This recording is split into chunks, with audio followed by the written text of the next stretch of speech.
How's it going, everybody? Bryan Alvarez here on Wrestling Observer Live. We are here every day, Monday through Friday, noon Pacific, 3 Eastern, Sundays, 3 Pacific, 6 Eastern. Sunday here on the show, we got a lot to talk about, a very, very busy weekend. Did you happen to catch the New Japan Cup? A lot of big matches there. The semifinals, Okada beat Ishii, which brought a tear to my eye. Last time I was on the show, I believe Thursday, I said it was not impossible that perhaps Ishii could be headlining the Madison Square Garden show. Well, it's not happening. Okada beat Ishii. Sanada beat Tanahashi in the other semifinal, which was a big upset there. Obviously, the idea was they didn't want to do a Tanahashi-Okada match in the finals. Too early to do it again, and so the finals ended up being Okada versus Sanada. And they had a hell of a match, and Okada beat him to not only win the New Japan Cup, but it will be Okada versus Jay White, Madison Square Garden, WrestleMania weekend. That is the main event of the show for the IWGP Heavyweight Championship. I thought the Okada-Ishii match was incredible. I thought Okada-Sanada was great there at the end. Yes, I'm in the same boat of a lot of you who thought that Sanada looked like a geek there at the very end of that match when he had the match won with that skull end and he let go to make a cover, and it cost him. But that was the story of the match. We could talk about that. Also got some notes on Raw and SmackDown. Kurt Angle's farewell tour is continuing. An appearance on SmackDown this week where he will face AJ Styles. That's right. It's not Kurt Angle, AJ Styles at WrestleMania. It is Kurt Angle, AJ Styles for free on SmackDown. You got to pay. You got to get your WWE Network subscription to see that big Kurt Angle versus Baron Corbin match. We got a match official for the Double or Nothing show, the AAA Tag Team titles. They will, in fact, be defending the titles there. I guess it could still happen at Triple Mania as well, but the Young Bucks, Lucha Bros, AEW, Double or Nothing, AAA Tag Team titles. We got a full card for that show, and a lot more as well, so plenty to get into here today. We shall kick it off after the break. Wrestling Observer Live.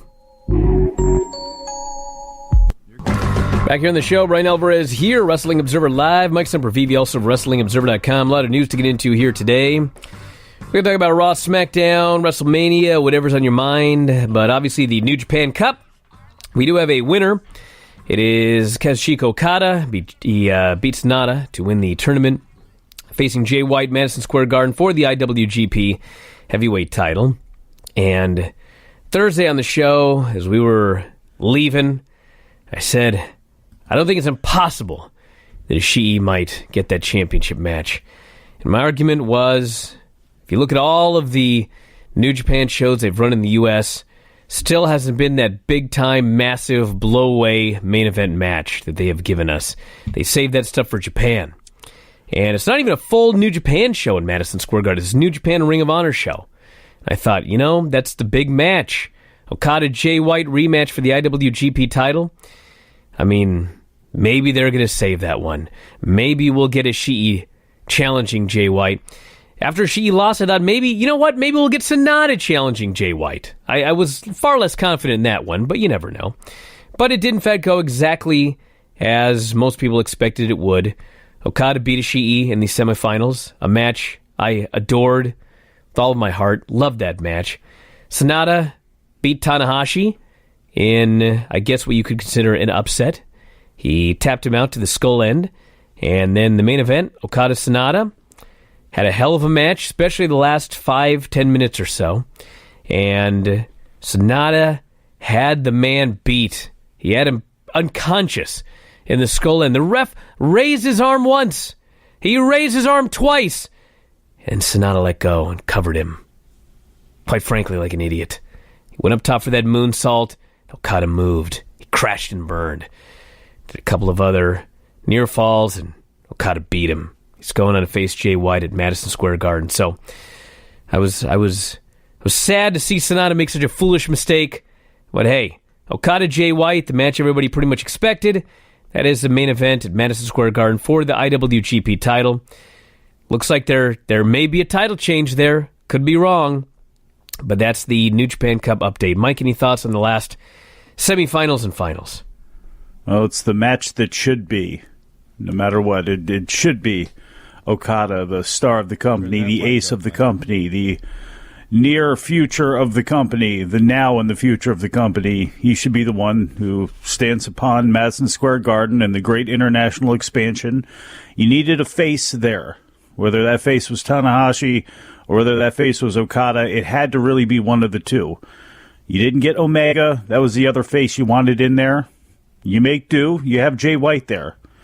Opens up a whole can of worms when it comes to, is it too early to take the title off of him, all this and all of that. But for one night, that doesn't matter. What matters is Okada is in the match.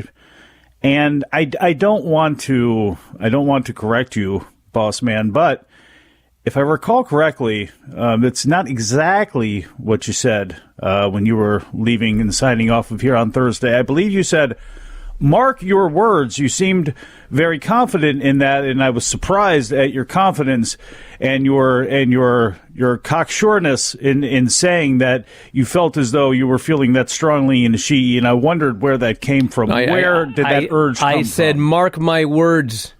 It's not impossible. I did not say it was going to happen. I absolutely positively did not say it was going to happen. Parsing with the boss man. I'm just telling you. So I said, mark my words. It's a possibility. Definitely, maybe. Yeah, that's what I said. And sometimes I say definitely, absolutely. I didn't say it in that case. I can give you some definitely, absolutelys if you want here today on the show. I got a definitely, absolutely for you, which was, if for those of you who didn't see the show today, Tomohiro Ishii was not in a good mood and not playing around, and I thought this is one of the things that gets forgotten about in wrestling, is that you're supposed to be playing for a purse of big money. You're supposed to be playing for big opportunities like IWGP title matches at Madison Square Garden, and he was teaming up with Taguchi in Taguchi, Japan today, and Taguchi, known as the master of the hip and ass attack in his matches, where he will line up he and his partners and run and smash into guys up against the ropes, and he was trying to get Ishii to do this, but he had no time for this type of nonsense. The man just lost a big match. He does not have time to be playing around with your stupidity. And I thought that was one of the subtle things that took place down card that makes New Japan shows. You know, when things actually matter, it actually builds up a lot of faith amongst your fan base. It was just a nice little note to have there. Plus, it looks as though no matter what happens with Sonata in the main event picture now, or whatever's going to happen with him as a singles guy, it's going to be as a singles guy, because his tag team partner, Evil, is now looking like he's going to be tied in with Tomohiro Ishii. So if you have that, it looks like Sonata's going to remain a singles player. Let's go to the phones. You're on the air. What's going on? I have the Madison Square Garden on my mind. I got a question for you. What Dave said this week, he says it's complicated for AEW stars to appear on the show. Is that more of AEW's decision or Ring of Honorship? Because I think it would be to AEW's benefit, because that would bring exposure to the brand and also give them like proper ring time to get ready, because they're sitting at home probably collecting ring rust. You said it was complicated? Ring rust. Well, it made it sound like, you know, like they're one of these girls that are like a relationship on Facebook. They put complicated as their relationship status. You're telling me that Dave Meltzer was using a term that teenage girls use on Facebook by putting it's complicated when he was talking about MSG? Is that what you're telling me? Listen, here's the deal. If Ring of Honor wanted AEW guys on the show, I mean, my guess is the AEW guys would work the show. But I don't think they want him on the show. I mean, I don't know. Listen, I don't know what's going on with AEW and Ring of Honor and New Japan. All I know, here's what I know, everybody. Ring of Honor helped put All In together. They helped promote it. They showed the guys how to rent a building, how to do a lot of different things for that All In event. And at the end of the year, those guys all left to start their own promotion based on the success of All In. So, like, if you don't think there's got to be some bitterness there on the Ring of Honor side, there has to be. There has to be. Plus, they've actually been competing for talent. AEW, New Japan. I mean, AEW's presence alone really kind of stops New Japan's expansion progress in the United States, because it just became another roadblock, another thing in its way. And because of how it's financially backed, you have to take it seriously. So for a lot of different reasons, even though that there are doors open for Kenny Omega and Chris Jericho, frankly, why would anyone want to work with each other at this point other than Ring of Honor and New Japan working together and their relationships with CMLL and Rev Pro? Like, that's it. From there, I don't know why anybody would want to work with anyone right now when everybody's just trying to forge it together or just trying to forge it ahead with their own thing. This person here says, mark my words, there is a possibility that Toru Yano wins the G1. Stop it. I will not say that. I will not say there's a possibility. I will not say mark my words, there's a possibility that Toru Yano wins the G1. Everybody, did I not explain why I said I thought there was a possibility that Ishii could win the New Japan Cup? Did I not explain my mindset there? I don't think so.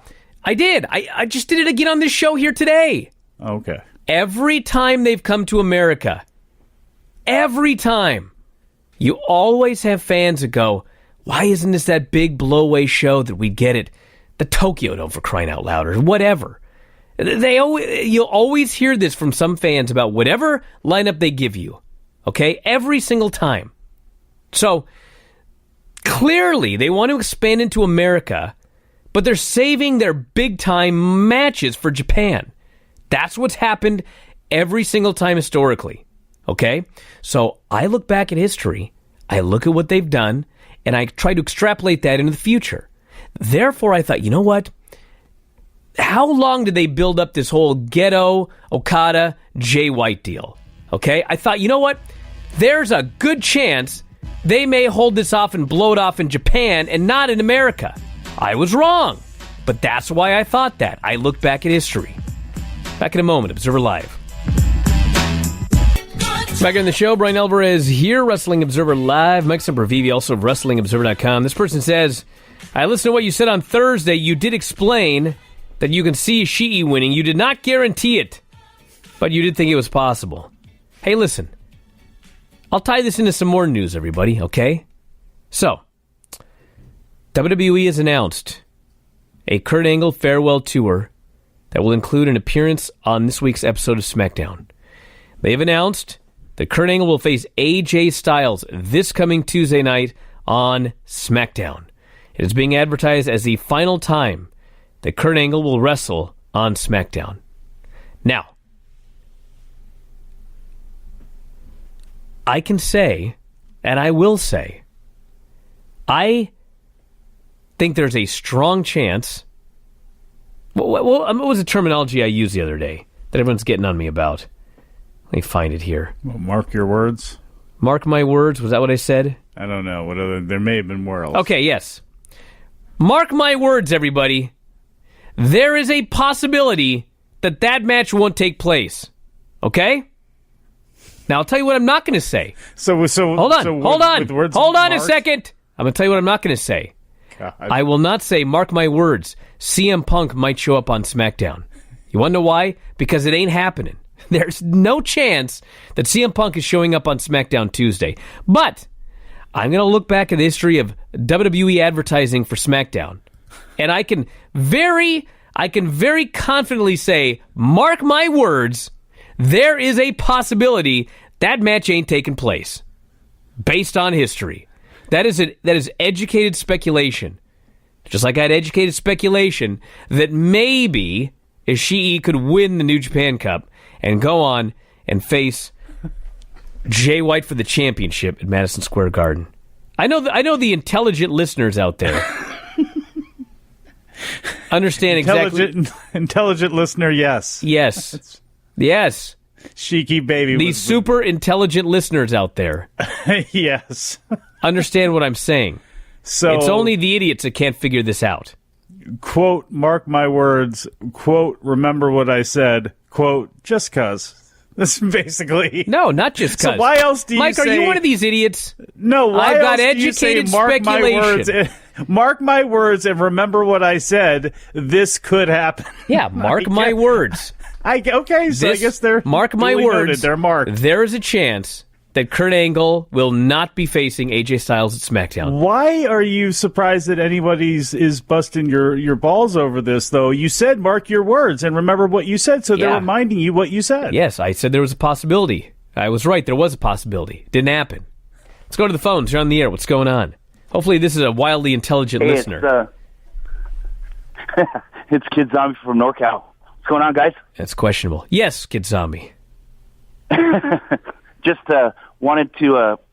I have a gut feeling that Cody Rhodes is going to show up Saturday night for All Pro Wrestling. Oh, really? Announce that, mark my words. It's a possibility that he could be there. They will... That APW will help book the Cow Palace for AEW. tinyurl.com/APW330. Tickets are still available. Get them. This will sell out, and I'll see you on Saturday, Bryan. Yeah, I'm going to be there. Myself and Filthy Tom. We're going to be there Saturday night, All Pro Wrestling. You haven't filled the building already? March 30th. I don't know. Maybe it is sold out. Are they going to be thanking you for the house? I don't know. We'll find out. Mark my words.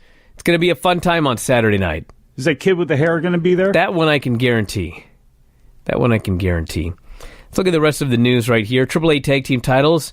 Obviously, the Young Bucks beat the Lucha Brothers at the AAA show, Rey Reyes. And it is official, the title defense will be at Double or Nothing. Well, appearing with Kenny Omega on Sci-Fi Wire at the Chicago Comic and Entertainment Expo today, Young Bucks confirmed their match against Pentagon Jr. in Phoenix at Double or Nothing will be for the AAA Tag Team titles. They won the titles from Pentagon and Phoenix at Rey Reyes. The full card for the show, Double or Nothing, MGM Grand Garden Arena. By the way, I want to clarify something here. You could take this to the bank as well. So, I've referred to this show as Double or Nothing, but also All in Two. That's incorrect. This show is Double or Nothing. Now, you want to get on me for whatever I may or may not have said. The Young Bucks themselves have flat out said the show coming up in September is All in Two, or quote, whatever we decide to call it. So you can take that one to the bank. Thank God we've got that cleared up. Kenny Omega, Chris Jericho. Young Bucks versus the Lucha Brothers for the AAA Tag Team titles. Pac versus Hangman Page. Britt Baker, Nyla Rose, and Kylie Ray. SoCal Uncensored versus Shima and two partners from the OWE, which is not Ohio versus everything. It's the Oriental Wrestling Entertainment promotion. And the Over the Budget Battle Royal. Sonny Kiss, Kip Sabian, Brandon Cutler, Ace Romero confirmed thus far for the Battle Royale. You going to be in there? No, I will not be in the Battle Royale. I'd love to see you in there and getting that old Maven treatment from the Royal Rumble a couple years ago. Give me a break. Give me a break. You should show... Why don't you show up... The Pewter treatment. The Daniel Pewter treatment. You show up on March 30th there at the All-Pro show. And we'll see who gets bullied. What, you got an open challenge going on there? I got an open challenge Mania weekend. I know you're there. Oh, well, it's not open anymore. It's closed because you're getting juiced. I'll make an exception for you before the match, Mike. Pal. Says it appears Villain Emperor Enterprise will have a tag team title defense before the G1 Supercard. ROH posted a video of a promo today. The Briscoes say they're invoking their rematch clause. Apparently there are rematch clauses in Ring of Honor, but not in WWE. They want their tag team title rematch against Villain Enterprises on the road to G1 Supercard in Baltimore. Which means, yes, there's a chance, everybody. Mark my words, there's a chance this match could change. It may not be. It may not be what we think it's going to be. They're getting their big rematch. There's three things that can happen. Two things that can happen. Briscoes can win, and they face the Tongans in the champion versus champion match. That's number one. Number two, PCO and Brody King could retain. They face the Tongans. Or yes, we could have a schmaz and get a three-way for the titles at Madison Square Garden. What do you think's happening, Mike?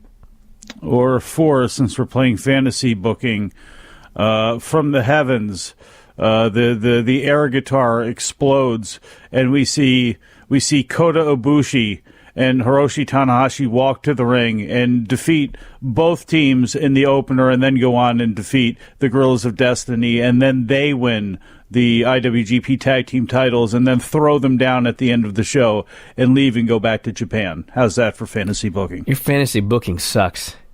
Just grabbing things out of thin air. Might as well say Toru Yano's going to win the G1 while you're at it. Well, mark my words, I didn't guarantee it. Mark my words, this person says, at least 50% of the Observer Live listeners might have selective hearing. 100% of that 50% divided by 2 times a quarter might run a wrestling news blog. That's good math. Excellent job. The person says, I already see Bryan having a Mark My Words t-shirt. Pro Wrestling Tees, just a suggestion. Well, I'll think about it. May as well make some money off it. The person says, could WWE have planned for Angle's last match to be against Jason Jordan? No. Selective hearing? Kurt Angle's last match is against Baron Corbin unless it gets changed. That's the plan. I realize it's so preposterous that nobody believes that could actually really be the plan, but that is the plan unless it changes. And no, it couldn't be Jason Jordan anyway because his neck is all messed up. So he can't wrestle. Is he still working in some sort of agent capacity or anything like that? Agent in training? He was an agent in training. I don't know where it's gone, but yes, that's what he was doing. Selective Hearing here writes, Punk, Tuesday? Why is this even a rumor? Or were you making a joke? Yes, I was making a joke. I was trying to explain something to everybody, and shockingly, it just made everything worse. Angle versus AJ will be a bait and switch, this person says. Really? I think they'll actually have a match. I mean, if this is really like the end of Kurt Angle's career, and he's got a few weeks left, may as well do one more match against AJ. I'd like one more match against Joe. So you're ending with Baron Corbin. Let him get some good stuff in there. Yeah. Some happy feels on the way out. Okay, I want to know about everybody else. This person reports ESPN Plus for UFC was horrible last night. Froze multiple times and was glitchy. Hopefully they figure it out before pay-per-views start airing on it. Well, here's the thing, everybody. I know that not just this, but a lot of different things. Something happens to somebody, they extrapolate it to everybody else in the world. Okay? I never have streaming problems at this house. Ever.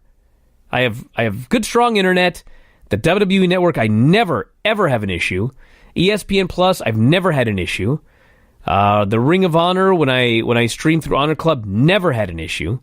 And so, to me, if you're having issues, it's on your end. It's your internet service provider or the internet in your particular building, wherever you live. I mean, yes, it sucks. I feel very bad for you. I mean, I understand because Dave lives in Silicon Valley, for crying out loud, and his internet sucks. And probably at least 2 or 3 times a month, we're trying to do a show, and it just doesn't work because his internet is so bad, which doesn't even make any sense. But that's the thing with this ESPN Plus and the WWE Network. I mean, there's a lot of people in this country that are going to have a lot of problems with this. No matter how well they stream, there's still going to be issues on the user end.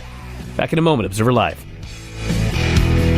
Alrighty, back here in the show. Bryan Alvarez here, Wrestling Observer Live. Mike Sempervive, also of WrestlingObserver.com. Let's go to the phones. You're on the air. What's going on? Hey, Bryan, I promised I'd bring you a review of Wow Women of Wrestling. Oh, thank God. I thought it was off the air. No. Okay. I watched it, and I was pleasantly surprised. Really? It was well laid out. One of the owners is Jeannie Buss from the Lakers. Yeah, that's right. Which show did you watch? Did you watch episode 1 or? I don't know which one it was. It was the one showed the 21st. Okay. But anyway, they got Shaw Guerrero. She's their ring announcer, and she does a decent job. Yeah. First thing was they brought Santana Garrett out to the ring. She's the world champion of WoW. And she was talking about her dad and this, that, and the other. Because Kenny G. Kenny G. But, yes, not the artist. He was out there, and I think he's got some health problems with a wheelchair and oxygen and everything. Yeah. So about 2 minutes later, Tessa Blanchard comes out there. And she starts being real snotty and everything. She says, "Yeah, you talk about your dad here. Why don't you talk about my family? my grandfather ran his own promotion, talking about Joe. He said, my stepfather, Magnum TA, is one of the most well-liked, well-respected men in the business of wrestling. And he said, and my father is a WWE Hall of Famer. Sounds like episode 1 you're watching here, Jim. Well, maybe it was one. Yeah. What'd you think of the wrestling? Anyway, do what now? What'd you think of the wrestling? I thought the wrestling was good. They weren't real long matches. I saw one of my friends on there wrestling, Barbie Hayden. She's Abilene Maverick. She's the governor's daughter. Yeah. And it got down to the last match, was main event match, was Jungle Girl getting a rematch for the world title against Santana Garrett. Yep. It was a good match. Yeah. And then it came up right to towards the end. Here comes Tessa. Oh. Tessa comes out of the back, and she grabs her dad and starts squeezing down on that oxygen line. Yeah, not good. It was, like I said, I would say A-, I would say it's that good. A-? Just me. Wow. Maybe it's just me. Well, but I thought it was very well done. All right. Well, I want you to watch again next week, Jim, and then call in next Sunday with a report of episode 2. Wow, A-. I don't know if I'd gone A- for the first episode of Women of Wrestling.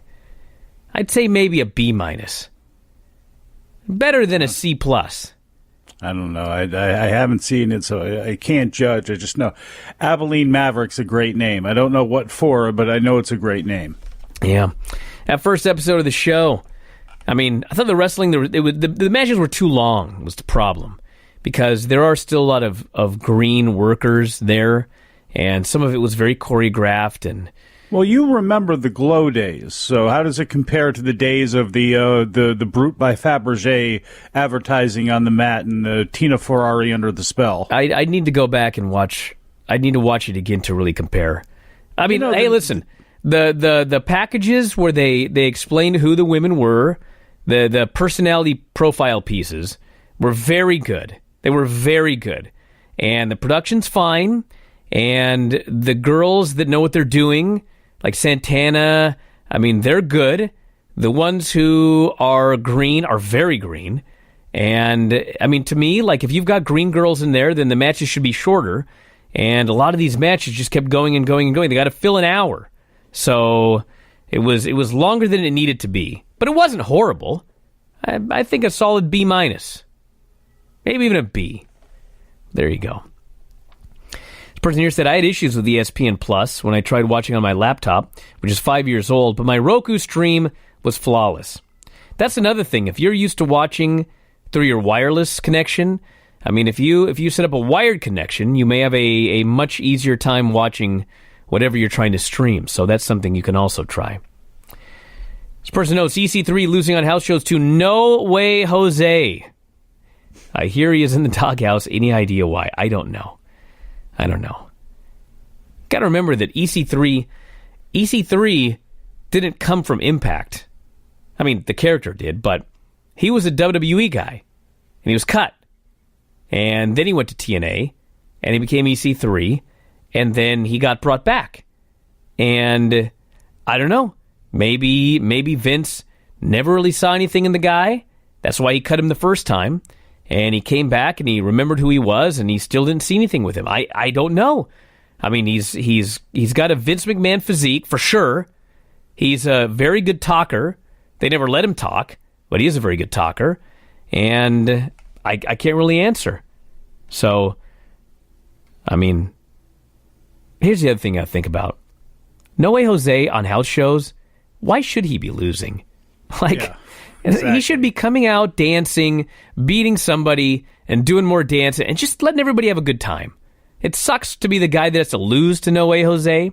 But, I mean, if it were my company... Wait. Hold on. I understand that you want an upward trajectory of your career, and facing No Way Jose at house shows doesn't exactly show that when there's names like Seth Rollins and Roman Reigns and other people that you could be working with. But if you're going to be working with anybody night after night after night, I don't think No Way Jose is exactly like working against, I don't know, name a potato thrower of the past. No, you're misunderstanding You know me. You're misunderstanding me.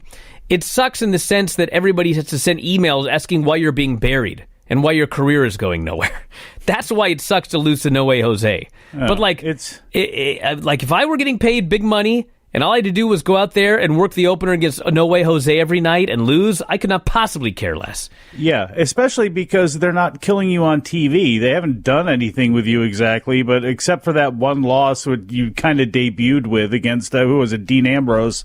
What exactly have they done to damage him? So it's not exactly good to be in a holding pattern because, there's a lot of guys in that position, but it's not the worst thing in the world either. I don't think we should be like wondering who threw EC3 in the doghouse when they brought up a bunch of people, including Nikki Cross, and the only thing she's done recently is join a bunch of people watching Kofi Kingston on TV and getting all excited. Hey, look at this. Ishii, legend, this person says. I loved Ishii versus Okada, my match of the year so far, besides Gargano and Ricochet. I always wished Ishii would get a run for the IWGP Heavyweight title. So there you go. It's not just WWE, where they have talent that everybody wishes would just go a little further. Ishii's a prime example. She's, You don't think this guy could be the IWGP Heavyweight Champion? Oh, absolutely. Are you kidding me? He'd be great. Could you vote for him as a Hall of Famer? People will. But I will. Is he Arn Anderson, or is he? He's not Arn Anderson. Is he better than Arn because of the matches he's had? I say yes. I say Hall yes. of Famer. I think I'd have to think about Hall of Famer. I'd have to think heavily about it. My gut reaction immediately upon hearing the name is yes, but I'd have to look at his career. Guy had a long career, and he has been a beneficiary of the international expansion of New Japan because he's always been over like gangbusters in the UK where he has gone. He has not gone here except for the past couple of trips. He's started to come to the United States, but his legacy and his time of having these amazing matches at this, amazing moment in New Japan history, comes at a time of great expansion with more people seeing him now than ever. And there are going to be a lot of people that hold on to a lot of memories of these great matches that Ishii have and look at his matches and become incredibly influenced by him. I have a book coming out, everybody, right around SummerSlam time. 100 things WWE fans should know and do before they die. Probably 75 of them are things they should know. So a lot of bios of famous people in WWF, WWE history. And so in doing all of these bios, I got to really look at everybody's career. And just one example would be Randy Orton, who I always figured, I know a lot of people don't think that Randy Orton is a Hall of Famer because he started in WWE and he's still in WWE. But, he's a 14-time champion. He's been a main eventer for like his entire run there. He's a great worker. I mean, I rattled off a list of reasons why he should be a Hall of Famer. So then I wrote the Randy Orton bio from start to finish. And I researched his whole career, wrote the whole bio. And when I was done with it, I was like, I don't know if this guy's a Hall of Famer. I don't know. Because when I looked at everything, it was like, even though I listed all of those things that he did, when I looked at his whole career, it was like, what about it is a Hall of Fame career? I couldn't really come up with anything. He's been there a long time, and he's won the title a bunch. And he was a better than average draw. He's a better draw than your No Way Jose's. Let's put it that way. He was not a John Cena, but he wasn't just somebody that didn't move the numbers at all. He drew a little bit. Do you place him above or below Edge, his generational That's another rival? one. I thought the same thing when I wrote the Edge bio. But I think when I was done writing the Edge bio, I was kind of like, I think Edge is a Hall of Famer. Got all that tag work in there, too? Edge. I think I came to the conclusion Edge was a Hall of Famer. But, I mean, either one of those guys, you could vote yes or no, and it's not going to hurt my feelings. But I think that if I went back, I'd have to look at Ishii's career from, like, top to bottom.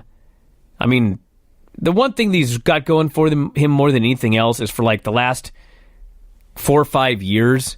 Like, he's one of the best wrestlers in the whole entire world. during that period, and that counts for a lot. So, I don't know. Just like Kenny Omega. Like, if you look at Kenny Omega's entire career, if you look at his career from start to finish right now, is he a Hall of Famer? I don't know. But when you look at his match quality over the last 3-4 years, it's kind of like, that guy's been in some of the greatest matches that have ever been in the history of the world. You know what I'm saying? How's he not end up in there? Well, with Ishii, it's, whether you look, it depends how you look at his career, because the first decade, I mean, it's just with a war and with just bouncing around and 0-1 and all that sort of stuff. I mean, he was kind of a big fish in those promotions that weren't doing anything, but he was just a guy. And it's been about 2006 or so, and then really jump-started since, around 2012, whatever it's been the last couple of years there, where really the G1 matches and all that sort of stuff, where he's taken that step up. And if you look at him as a late bloomer or something like that, I mean, I guess you just throw the first part out because he's just been so dominant and so great in this last part of his career. But if you include the whole thing, yeah, I mean, it's maybe you're looking at him working with all these other guys, and he's a beneficiary of extraordinarily great circumstances with a company on the rise and all that sort of stuff. I don't think that's the case. I think he's held up to his end of the deal and then some. But does that make him a Hall of Famer? I don't know. Person says Okada is amazing. Yes, he is a Hall of Famer. Yeah, well, Okada certainly kidding is. Me? Who, Okada or Ishii? Okada. Oh, yeah, he's a Hall of Famer. And that's the thing with Sonata. I mean, Sonata was really good, but really this match was Okada. It was really Okada pulling it out of Sonata. Now we'll see where Sonata goes from here, if he can hold up to his end of the deal. But, there is something with him that's missing, and he's a little bit of an older guy anyway. And I don't know if this appearance and going to the finals is going to be more of a Carl Anderson situation for him, where this is as far as he's going to get or not. Well, we can bookend the show with this. This person says, as soon as AEW makes a deal with New Japan, which in my opinion seems inevitable, Gedo will be booking and building to Okada Omega 5. Mark my words! It's not inevitable. Back in a moment, Observer Live. Back in the show, Bryan Alvarez here, Wrestling Observer Live. Mike Sempervive, also of WrestlingObserver.com. Oh, God. What? I shouldn't even read this.